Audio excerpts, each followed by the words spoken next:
The ship hit the ground like a dying star. Metal screamed against rock. Fire bloomed across the amber grassland, and when the smoke cleared, crawled out from the wreckage with blood running down her face and glass in her hands. She fell onto the strange purple grass and lay there, breathing. The sky above was the color of burnt orange. 2 moons hung low on the horizon, one pale blue and one deep red. This was not her world. This was a planet she had only read about in old military reports, a planet that belonged to the... Pushed herself up slowly. Her left leg hurt badly. Her translator device was cracked and sparking. Her emergency kit had survived, but little else. The survey ship behind her was nothing but twisted metal and dying flames now. She looked around. Tall bone-white trees stood in clusters across the golden plains. The grass moved in waves under a warm wind. It was beautiful, she thought, beautiful and dangerous. They were known across the galaxy as fierce warriors. They looked like wolves that had learned to stand on 2 legs. They had fur, golden eyes, and claws that could tear through steel. Humans called them many things: beasts, monsters, the death, and they called humans something worse: the skinless plague. There had been wars, many wars. Human colonists had pushed into territory decades ago, burning villages and taking land. They had fought back with terrible fury. Thousands had died on both sides. The hatred between the 2 species ran deeper than oceans. And now was alone on their world with no weapon and no way home. She started walking. There was no other choice. She needed water and shelter. Maybe she could find a place to hide until a rescue ship came, if a rescue ship came at all. She walked for 2 hours before she heard them. The growls came from all directions, low and rumbling like thunder trapped in living throats. Stopped and slowly raised her hands. She knew running would only make things worse. They emerged from the tall grass like shadows taking form. 6 of them. Young warriors, she guessed, from the way they moved with eager violence. Their fur was marked with white paint in patterns she did not understand. Their golden eyes burned with hatred she understood very well. One of them spoke. The words were harsh and guttural. Her broken translator caught only pieces. Human, skinless, kill. Kept her hands up. She spoke slowly, hoping some meaning would get through. I am not a soldier. My ship crashed. I do not want to fight. The warriors laughed. It was not a kind sound. One of them stepped closer. He was taller than the others, with a scar running across his snout. He raised his clawed hand, ready to strike. Then a voice cut through the air like a blade. Stop! The young warriors froze. They turned and lowered their heads in respect. A new figure walked through the grass. He was massive, bigger than any had ever seen in pictures. His fur was darker than the others, almost black in places. Old scars covered his arms and chest like a map of old battles. His golden eyes held no heat, only cold, ancient hatred. This was Alpha of the clan, knew it without being told. Power hung around him like a cloak. Behind him walked an old female. Her fur was silver with age. She moved slowly, but her eyes were sharp and bright. She watched with something that was not quite hatred. It looked almost like curiosity. Stopped in front of. He was so tall that she had to look up to meet his eyes. He studied her face the way a hunter studies prey. Human, he said. The word sounded like a curse in his mouth. Did not look away. Yes. Your kind killed my mate, burned my village, took everything I loved. His claws extended slowly, each one as long as a knife. Give me one reason not to tear out your throat. His heart was beating so hard she could hear it, but she kept her voice steady. I cannot give you a reason. I cannot undo what my kind has done to yours. I can only tell you that I am not a soldier. I am a scientist. I study planets and living things. I have never hurt anyone. All humans hurt, growled. It is what you are. The old female stepped forward. Her voice was thin but strong. The old law. His jaw tightened. Mother. A wounded creature on clan soil must be judged by dawn, not by blood. The old female's eyes never left. She is wounded. She stands on our soil. The law is clear. She is human. She is still bound by our law, as are you, my son. The young warriors shifted nervously. They had been ready to watch a killing. Now they were confused. Stood in silence for a long moment. The wind moved through the grass. The two moons crept higher in the orange sky. Finally, he turned away. Take her to the pit. She will face judgment at dawn. The warriors grabbed roughly and began to drag her across the plains. She did not fight. There was no point. They brought her to a village of carved stone and woven grass. It was larger than she expected, with hundreds of going about their lives. They all stopped to stare at her. Cubs pointed and hid behind their mothers. Elders spat on the ground as she passed. The pit was a deep hole beneath a great hall made of bone. They threw her down without care. She landed hard on the cold stone floor. Above her, a metal grate slammed shut. Sat up slowly and looked around. The pit was dark and small. Water dripped somewhere. She could hear voices above, muffled by stone. They were arguing about her, about what to do with her, about whether to kill her quickly or slowly. She opened her emergency kit and began treating her wounds. The cut on her head, the glass in her hands, the deep bruise on her leg. She worked quietly and carefully. A face appeared at the grate above. A young warrior. He spat at her. The spit landed on her shoulder. Looked up at him. She wiped the spit away calmly. Then she spoke in broken words she had practiced from old language files. I am sorry for what my kind has done to yours. I am sorry. The young warrior stared at her. Something flickered across his face, confusion maybe, or surprise. Then he turned and walked away. In the shadows nearby watched. He had seen the whole thing, the apology, the calm, the strange softness in the human's eyes. Humans did not apologize. Humans did not feel guilt. Humans were monsters in soft skin. Everyone knew this. So why did this one feel different? Shook his head and walked away. It did not matter. At dawn, she would be judged, and judgment for a human could only mean one thing: death. 3 days passed and did not die. The dawn judgment had been strange. The clan elders had gathered around the pit and argued for hours. Some wanted her killed immediately. Others said the old laws demanded a trial. A few, very few, suggested waiting to see if she was truly dangerous. In the end, had decided she would live for now. Not because he showed mercy, but because killing an unarmed prisoner without proper trial would shame the clan, that had honor, even if humans did not. So stayed in the pit. They gave her food twice a day, small scraps of dried meat and bitter roots, enough to survive, not enough to feel human. She rationed her water carefully and kept treating her wounds. The cut on her head was healing. Her leg still hurt, but she could walk now. She spent her hours listening, learning. The broken translator picked up more words each day as she adjusted it. She heard the talking above, going about their daily lives. Hunters leaving at dawn, mothers calling their cubs, elders telling old stories by firelight. The cubs were the bravest, or maybe just the most curious. They came to the pit on the third night, a group of 7 little ones with bright golden eyes and fur still soft with youth. They crept to the grate and looked down at her like she was some strange animal in a cage. Is that really a human? One whispered. It looks so weak, said another.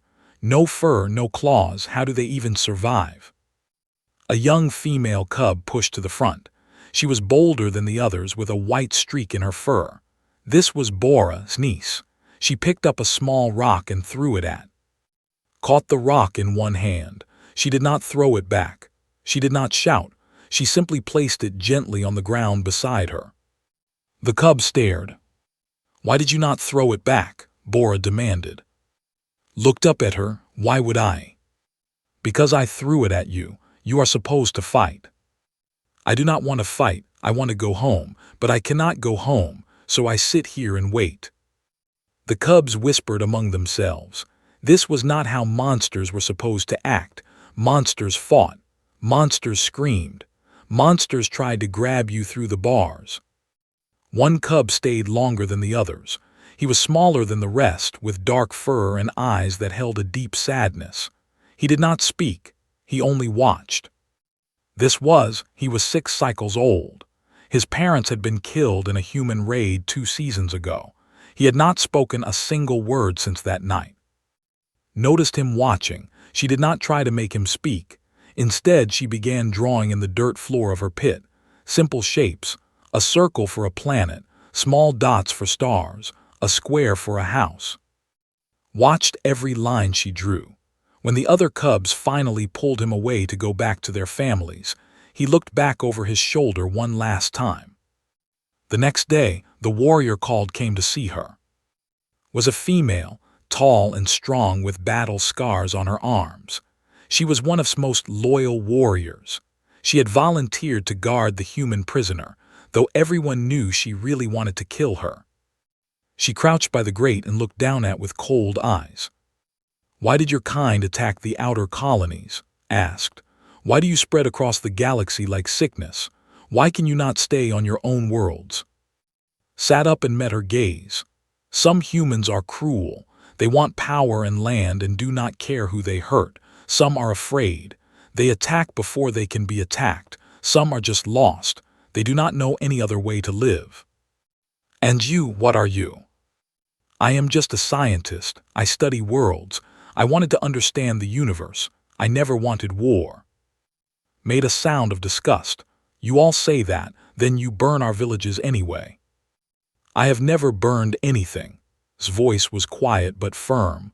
"I cannot speak for all humans. I can only speak for myself. And I tell you truly, I am not your enemy." Stared at her for a long moment. Then she stood and walked away without another word. That night, someone else came to the pit. Someone who was not supposed to be there. His name was. He was younger brother, though the two were very different. Where was hard and cold, was curious and thoughtful. He had always believed there was more to the universe than fighting and hatred. He crouched by the grate and spoke softly so no one would hear. "Human, are you awake?" Looked up, yes. "I want to ask you something, about your world, about your people." "Why?" Hesitated. "Because I do not believe all humans are monsters. I think some of you must be like some of us, good and bad mixed together. I want to know if I am right." Was quiet for a moment. Then she reached into her emergency kit and pulled out a small device. It was cracked and damaged, but it still worked a little. She pressed a button and a holographic image appeared. Blue light filled the pit. The image showed 3 people standing together, smiling. A man, a woman, and a young boy. "My parents," said softly, "and my brother, his name was Minu. He was 12 when he died. Human raiders attacked our colony, not humans. They killed him for the supplies we were carrying." Stared at the image. The grief in the human's voice was something he recognized. It was the same grief he heard in his voice when he spoke of his dead mate. "I am sorry," said. The word surprised even him. "So am I," turned off the image. "I am sorry for everything, for what my kind has done to yours, for what they have done to each other. There is so much pain in the universe. I do not want to add to it." They talked for an hour that night. Asked about human cities and human families and human dreams. Answered honestly. She did not try to make humans sound better than they were. She told him about their kindness and their cruelty, their art and their wars, their hope and their fear. When finally left, he felt something he had not felt in a long time. Hope. But had been watching from the shadows. The next morning, the 2 brothers argued in the great hall. Their voices echoed off the bone walls. "She is poisoning your mind," growled. "This is what humans do. They talk sweetly until you trust them. Then they stab you in the heart." "She showed me a picture of her dead brother," said. "She has lost family too. She knows grief like we do." "I do not care what she has lost. She is human. There is no difference between her and the ones who burned our mother's village. None.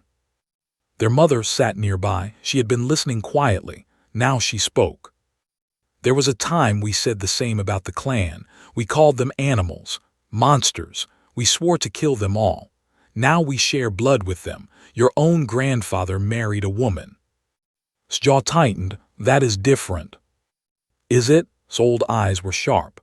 Hatred is easy, my son. Understanding is hard. I'm not saying trust the human. I am saying watch her, see what she truly is.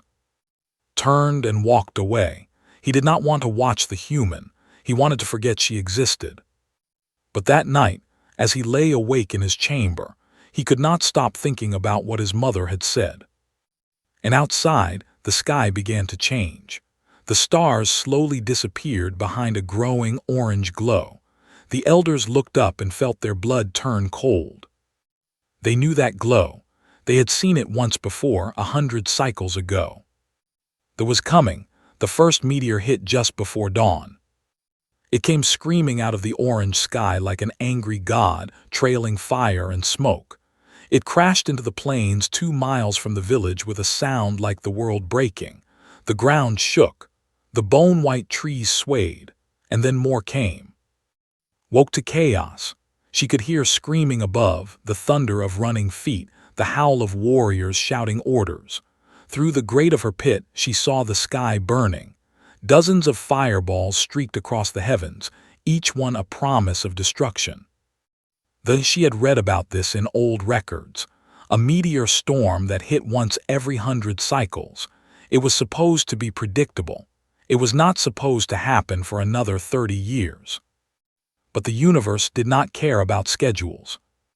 Above her, the village was falling apart. She heard his voice cutting through the noise, commanding his people to move toward the eastern mountains. The sacred caves there would provide shelter. The clan had survived before by hiding in those caves. A meteor hit somewhere close. The pit shook violently. Dust fell from the ceiling. A crack appeared in the stone wall. Pressed herself against the corner and waited. There was nothing else she could do. She was still a prisoner, still locked away, still forgotten. Another impact, closer this time. The crack in the wall grew larger. The metal grate above her groaned and shifted. Then a third meteor struck the ground right outside the great hall. The whole world turned to fire and sound. The wall of her pit crumbled. The grate flew off and crashed somewhere in the smoke. Threw her arms over her head and felt stone raining down around her. When the dust settled, she looked up. The pit was open now. A jagged hole in the wall led out to the burning plains. She could see the village through the smoke, buildings on fire, running in all directions. She could run. She could escape right now, disappear into the wilderness, take her chances alone. Maybe find another crashed ship. Maybe survive long enough for rescue. Then she heard the screaming. Not adult screams, not warrior howls. These were high-pitched, terrified, desperate sounds, the sounds of children. Cubs. Did not think, she did not plan, she just moved. She crawled through the hole in the wall and ran toward the screams. The smoke burned her lungs. The heat pressed against her skin like a living thing. All around her, the world was ending in fire and thunder. She found the nursery den on the edge of the village, a low building made of woven grass and carved stone. It was surrounded by flames. The main path leading to it was completely blocked by burning debris from a meteor strike. Inside, 7 cubs huddled together in terror. She could see them through a gap in the flames. Bora stood at the front trying to be brave, her white-streaked fur bristling.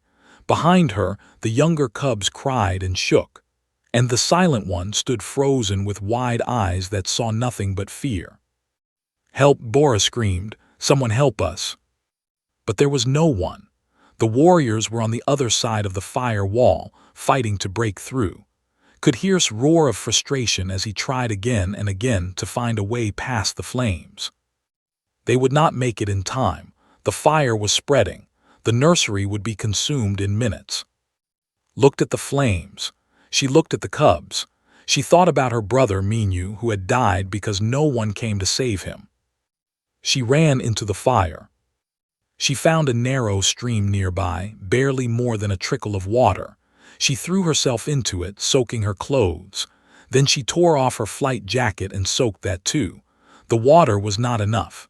It would not protect her for long, but it would have to do. She wrapped the wet jacket around her head and shoulders and pushed through the flames. The pain was immediate and terrible. Heat seared her arms. Sparks caught in her hair. She could smell her own skin burning. But she kept moving, kept pushing, until she burst through the other side and into the nursery den. 7 pairs of golden eyes stared at her. "Human," Bara whispered. There was fear in her voice, but also something else. Hope. "I am here to help," said. Her voice was rough from the smoke. "We need to move. Now, all of you stay close to me." "But the fire," one of the younger cubs whimpered. "I know another way. I saw it from my crashed ship, a ravine on the north side. The fire has not reached it yet, but we have to go now." She did not give them time to argue. She grabbed the 2 smallest cubs and wrapped them in her wet jacket. She put one on her back and held the other against her chest. "Hold on to each other," she told the others. "Do not let go, do not stop, follow me." Bora grabbed hand. The other cubs linked arms. They looked at with terror and trust mixed together in their young eyes. "Ran." She led them through a gap in the nursery wall, away from the main flames. The ravine was 200 meters away. It felt like 200 miles. Fire roared on both sides. Meteors continued to fall. A burning branch crashed down right in front of them and kicked it aside without stopping. The cubs screamed, but they kept following, kept holding on, kept trusting the strange, skinless creature who had promised to save them. Halfway there, Bora stumbled. Her foot caught on a rock and she fell, pulling down with her. Stopped, she put down the cub in her arms, ran back and lifted Bora onto her hip, grabbed her leg and would not let go. "It is okay," said. I have you, I have you." She was carrying 3 cubs now. Her arms screamed with exhaustion. Her burned skin howled with pain. She did not care. She kept moving. A piece of burning debris fell from somewhere above. Saw it coming and twisted her body, shielding the cubs with her back. The debris hit her shoulder and she cried out, but she did not fall. They reached the ravine. It was narrow and rocky, a crack in the earth that led away from the burning valley. The fire had not reached here yet. Cool air flowed up from the darkness below. "Go," gasped. "Climb down carefully, help the little ones." Bora took charge. She was niece after all. She had leadership in her blood. She guided the younger cubs down into the ravine, one by one, making sure no one fell. Went last, still carrying the smallest cub on her back. Her legs were shaking. Her vision was blurring, but she kept going. They emerged on the other side of the valley, far from the worst of the flames. The air was clearer here. The sky was still orange and angry, but the immediate danger had passed. Set down the cubs and fell to her knees. Her hands were blistered.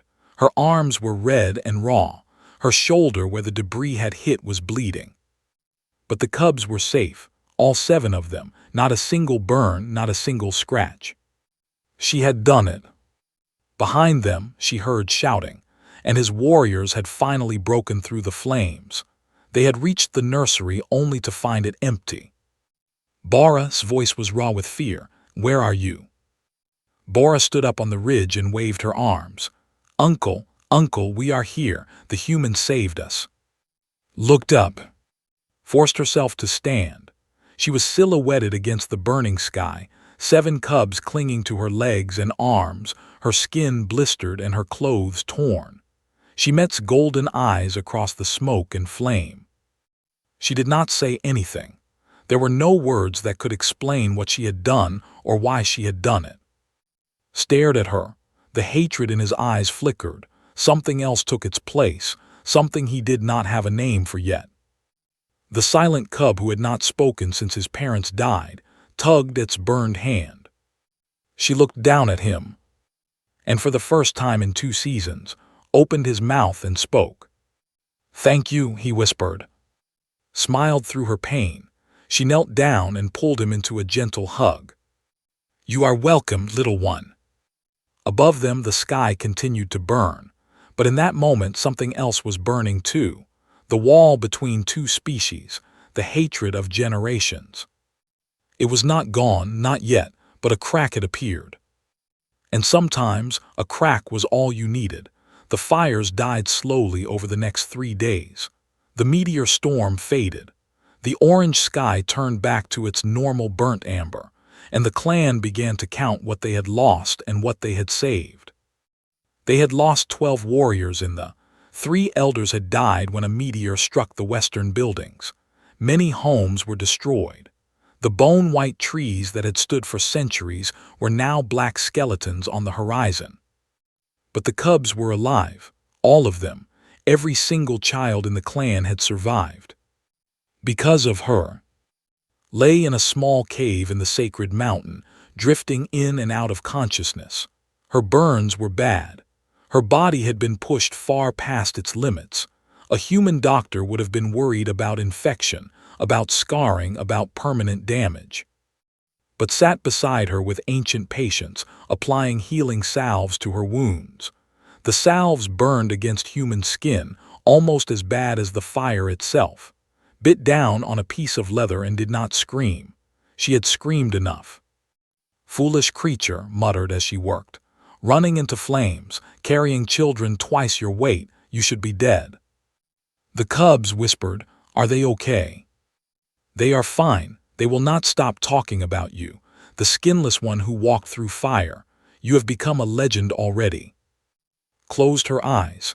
"I am not a legend, I just did what needed to be done." Was quiet for a moment. Then she said, "That is exactly what legends do."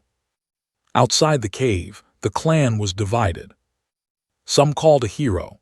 They had watched her carry their children out of the flames. They had seen her burned hands and her bloody shoulder. They could not deny what she had done. But others were not convinced. Old hatred did not die easily. "It is a trick," one elder insisted at the clan meeting. "Humans are cunning. She saved the cubs to gain our trust. Soon she will betray us." "She almost died," argued. "No one pretends to burn themselves." Humans are capable of anything. They would sacrifice one of their own to destroy an entire clan. We have seen it before. The arguments went back and forth. No decision was made. The clan was stuck between what they had always believed and what they had just witnessed. Said nothing. For 2 days he sat outside the cave where recovered. He did not go inside. He did not speak to her. He simply sat there, staring at the mountains, wrestling with something deep inside himself. Found him there on the second night. "You have not slept," she said. "I cannot." "Because of the human." Did not answer. That was answer enough. Sat down beside him. She had wanted dead once. She had volunteered to guard her hopping for a chance to kill her, but now she was not so sure. "My sister's daughter was in that nursery," said quietly. "She is 4 cycles old. She would be dead if not for the human." "I know.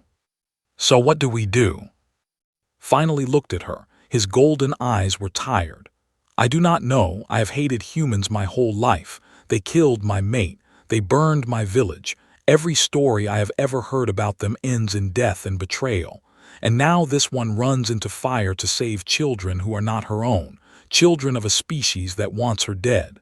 He shook his head. "It does not make sense." "Maybe," said slowly, "some things do not need to make sense. Maybe they just need to be true." Inside the cave, the cubs came to visit constantly. Bora brought her water and fresh food stolen from the cooking fires. She sat beside's bed and asked endless questions about human worlds and human ships and human families. "Do human cubs play games?" Bora asked. "Yes, many games." "Do human mothers sing to their children at night?"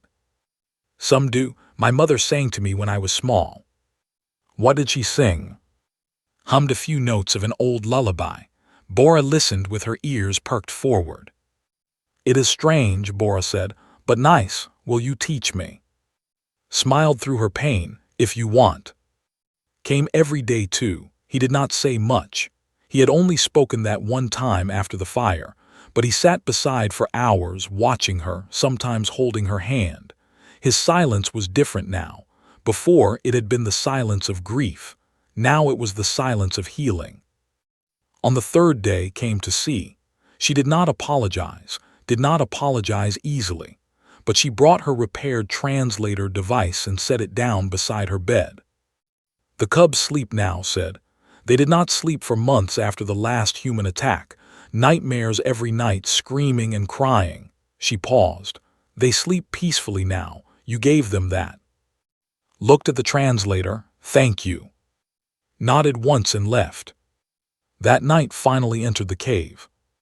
He stood in the entrance for a long moment, his massive frame blocking the moonlight. Watched him without fear. She was too tired for fear. He walked closer and sat down on a rock near her bed. For a while, neither of them spoke. Then asked the question that had been burning in him for 3 days. Why?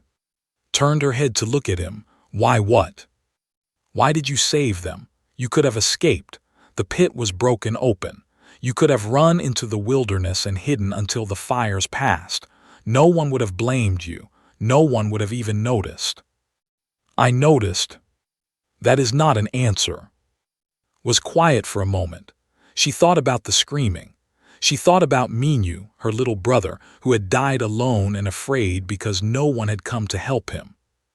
Because they were children, she said finally. Because I could hear them screaming and I could not do nothing. Because someone should have saved my brother and no one did. Because the universe is full of pain and cruelty and I am tired of adding to it. She met his golden eyes. Is that enough of an answer? Stared at her, then slowly he began to talk. He told her about his mate, Sira. How they had grown up together, hunted together, built a life together. How the human raiders had come in the night with fire and weapons. How he had fought to protect her, killed 3 humans with his own claws, but it was not enough. How she had died in his arms while their home burned around them. I swore that day that I would hate humans forever, said. That I would teach my clan to hate them. That I would never show mercy to your kind. I understand, said softly. No, you do not, his voice cracked. You should understand, you should be like them, like the ones who killed her, but you are not. You ran into fire for children that were not yours. You almost died for cubs who would have cheered at your death a week ago. He shook his head. I do not know what to do with you. You do not have to do anything. I am just one human, one person. I cannot undo what my kind has done. I cannot bring back your mate. I can only be who I am. They sat in silence for a long time. Finally stood up. He looked down at her with something that was not quite hatred anymore. It was not quite trust either. It was something new, something that did not have a name yet. Rest, he said. Heal. We will talk more when you are stronger. He turned to leave. Then he stopped at the entrance. My mother was right, he said without looking back. You are not what I expected. He left. Lay in the darkness, her burned hands throbbing, her heart full of something she had not felt in a long time. Hope. But outside the caves, the sky flickered with a new light. Not meteors this time, something else, something moving in orbit. A scout burst into the main cave, his fur bristling with alarm. Alpha, a human ship has entered our sky. They are scanning the surface. They are looking for something. His blood went cold. They were looking for her. The human ship hung in the sky like a dark promise. Could see it from the cave entrance, a military vessel with weapons ports and scanning arrays. It was not a rescue ship. It was a gunship, the kind that had burned villages in the wars. The clan was in panic. Mothers gathered their cubs and fled deeper into the caves.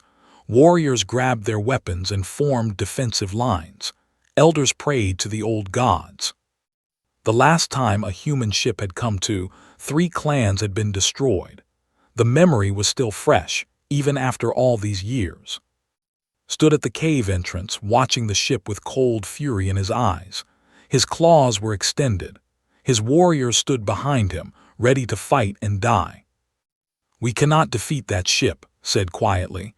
"Their weapons will burn us from orbit." "Then we will die fighting," growled. "I will not let them burn our home again." The ship's communication system crackled to life. A voice echoed across the mountains, amplified by technology. "This is Lieutenant of the Human Survey Corps vessel Aegis. We have detected a survivor signal from survey team member. Prepare for extraction. Any interference will be met with force." The words hung in the air like a death sentence. Pushed herself up from her bed. Her burns screamed in protest. Her legs shook, but she forced herself to stand and walk to the cave entrance. No tried to stop her. "You are too weak." "I have to do this." She walked past the line of warriors. She stopped beside and looked up at the ship. "Let me talk to them." Did not take his eyes off the sky. "Why should I?" "Because if I do not, they will attack, and your people will die, all of them. And if you do talk to them, what then? You call them down to help you escape. You tell them where we are hiding." Met his gaze. "I saved your cubs. Do you really believe I would betray you now?" The question hung between them. 3 days ago, the answer would have been yes. Humans were liars. Humans were betrayers. Everyone knew this. But that was 3 days ago. "Let her speak," said. She had followed them to the entrance. If she wanted to destroy us, she would have done it already. She had plenty of chances. Was silent for a long moment. Then he stepped aside. Walked out of the cave and into the open, where the ship's sensors could see her clearly. She held her repaired translator in her burned hand and activated the communication channel. "Lieutenant, this is Survey Corps ID 7739. I am alive. Please respond." The ship's reply came quickly, a man's voice suspicious and hard. "We have been searching for you for days. Our sensors detected your signal near a hostile alien settlement. Are you being held against your will?" Looked back at the cave, at the warriors with their weapons, at standing like a statue of cold stone, at the cubs peeking out from behind their mothers, their golden eyes wide with fear. "No," she said, "I am not being held. These people saved my life. They have killed human colonists.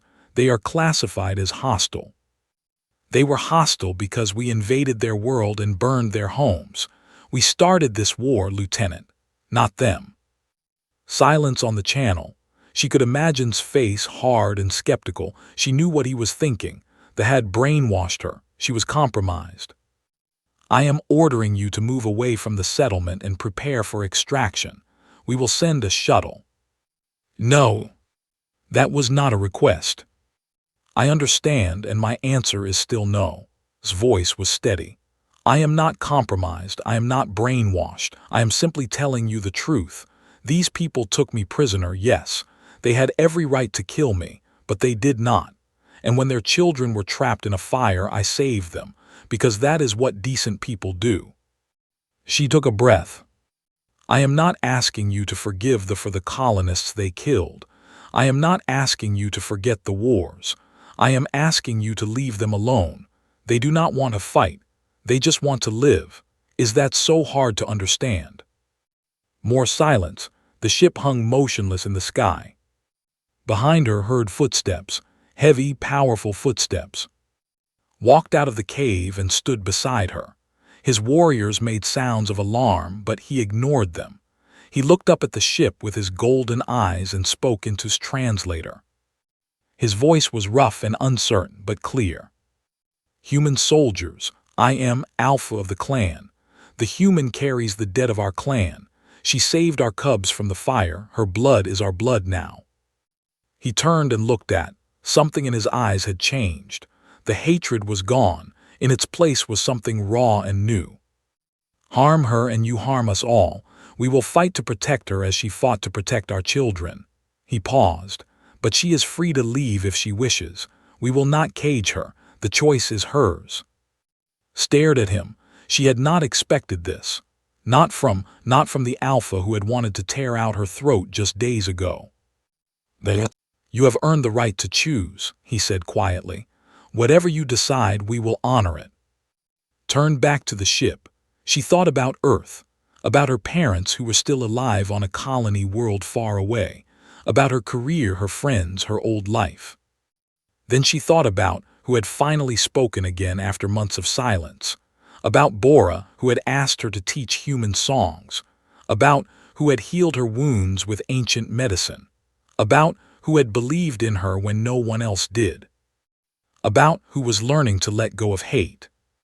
She lifted the translator and spoke her final message. Lieutenant, please inform command that I am requesting an extended research assignment on indefinite duration. I will send regular reports and maintain contact with Survey Corps. You cannot be serious. I am completely serious. These people need someone to bridge the gap between our species, someone to prove that we are not all monsters. I am choosing to be that someone. If you stay there, I cannot guarantee your safety. Command will not send another ship. I know, smiled, though the lieutenant could not see it. I do not need another ship. I have found something better. She lowered the translator and waited. The aegis hung in the sky for a long, tense moment. Every in the clan was holding their breath. Every warrior had their claws ready. Then slowly the ship began to rise. It climbed higher and higher until it was just a dark speck against the orange sky. And then, with a flash of light, it jumped into hyperspace and was gone. The clan let out a collective breath. Swayed on her feet, the strength she had been holding onto finally gave out. She started to fall. Caught her. He lifted her gently, careful of her burns, and carried her back toward the cave. The warriors parted to let them through. The cubs ran alongside, calling her name. You stayed, said quietly as he walked. I stayed. Why? Looked up at his face, at the golden eyes that were no longer cold. Because this is my home now. Had no answer for that. But as he carried her into the cave, past the elders and the warriors and the cubs, something shifted in his chest. A weight he had carried for years began to lift. Was waiting inside, smiling her ancient smile. The old stories spoke of a bridge between worlds, she said to, who stood beside her. I never thought it would be built by a skinless woman with burned hands and a stubborn heart. Laughed softly, the best bridges always are. In the days that followed began to heal, not just her body, but something deeper. She learned the language properly. She taught the cubs human games and human songs. She helped gather herbs and treated warriors' wounds with human medicine. And slowly, carefully, the clan began to change. Not all at once, not completely. Old hatred did not die in a day. There were still elders who watched her with suspicion, still warriors who could not forget the wars. But the cubs loved her. They followed her everywhere, asked her endless questions, fought over who would sit next to her at meals. En was different now. He still did not smile often. He still carried his grief for Sira like a wound that would never fully heal. But when he looked there was no hatred in his eyes anymore. There was respect, there was gratitude, and maybe, just maybe, there was the beginning of something else. One night, weeks after the ship had left, sat outside the cave watching the two moons rise. Sat beside her, holding her hand. Bora was practicing the lullaby had taught her, humming the melody softly. Walked over and sat down on her other side. They did not speak for a while. They did not need to. Finally said, My mother told me something once. She said that the greatest warriors are not the ones who kill the most enemies. They are the ones who find a way to turn enemies into family. Looked at him. Your mother is very wise. She is, paused. I think you are wise too, in a different way, in a human way. Is that a compliment? I am not sure yet. Ask me again in a few seasons. Laughed. It was the first time she had truly laughed since her ship had crashed. The sound rang out across the mountains, strange and beautiful. squeezed her hand and smiled. Above them the sky was clear, the burning was over, the hatred was fading. And in its place, something new was growing. Something that had no name yet. Something that felt like hope. Something that felt like home.